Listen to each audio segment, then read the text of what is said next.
Hi friends, welcome to my channel. ఈరోజు video చాలా ఈజీగా సింపుల్గా చేసుకునే బెండకాయ టమాటా ఇగురు కర్రీ అండి. ఈ కర్రీని అయితే ఒకసారి ట్రై చేయండి. రైస్ చపాతీలోకి అయితే చాలా బాగుంటుంది. ఇప్పుడైతే మన తయారీ విధానం చూద్దాము. ముందుగా నేను కర్రీకి కావాల్సినవన్నీ కూడా తయారు చేసి పెట్టుకున్నానండి. తర్వాత ఇక్కడ ప్యాన్ పెట్టాను, ఆయిల్ వేసానండి. ఆయిల్ బాగా హీట్ అవ్వాలి. తగినంత ఆయిల్ వేసి హీట్ చేసి తర్వాత సన్నగా కట్ చేసుకున్న ఉల్లిపాయ ముక్కలు, పచ్చిమిర్చి వేసి వేయించాలి. గోల్డ్ కలర్ వచ్చేంత వరకు ఫ్రై చేసుకుంటే సరిపోతుందండి. ఇది ఉదయాన్నే హడావుడి లేకుండా లంచ్ బాక్స్ రెసిపీగా కూడా చేసుకోవచ్చు.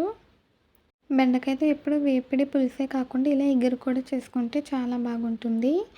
ఇప్పుడైతే మీకు ఉల్లిపాయలు ఫ్రై అయిపోయాక చూపిస్తానండి. చూడండి ఫ్రెండ్స్, ఇప్పుడు మనకైతే ఉల్లిపాయలు బాగా ఫ్రై అయిపోయి ఈ కలర్ వస్తే సరిపోతుందండి. తర్వాత మనకి టమాటాలతో కూడా మగ్గుతుంది కదా. ఇప్పుడు ఒకసారి కలిపేసాను. తర్వాత అందులోకి కట్ చేసి పెట్టుకున్న టమాటాలు వేసానండి. నేనైతే 2 టమాటాలు తీసుకున్నాను. వాటిని ముక్కలుగా కట్ చేసి వేసి టమాటాలు సాఫ్ట్గా అయ్యేంత వరకు కూడా మనం మగ్గించాలి.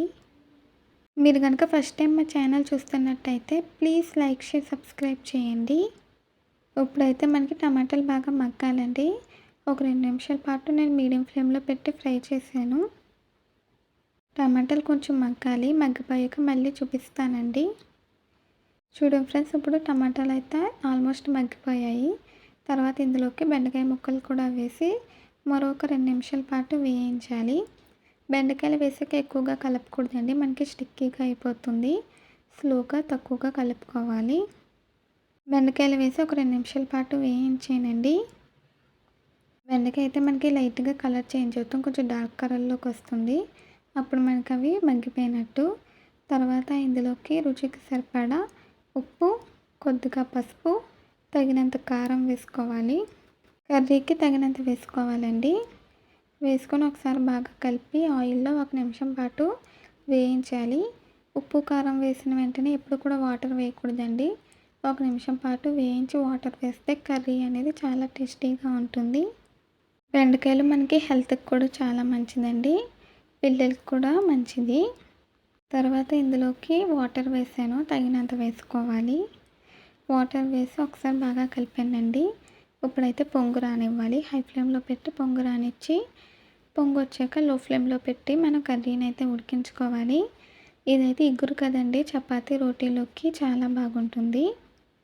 చూడండి ఫ్రెండ్స్, ఇప్పుడైతే మనకి పొంగు అనేది వచ్చేసిందండి.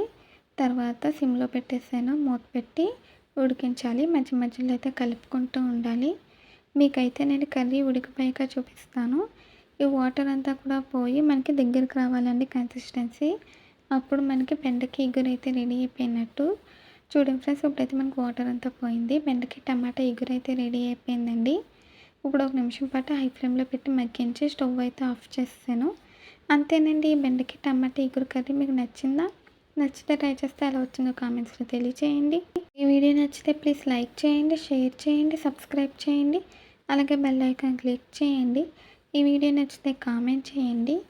మళ్ళీ ఒక కొత్త వీడియోతో, కొత్త రెసిపీతో కలుద్దాము. అంతవరకు బాయ్ ఫ్రెండ్స్.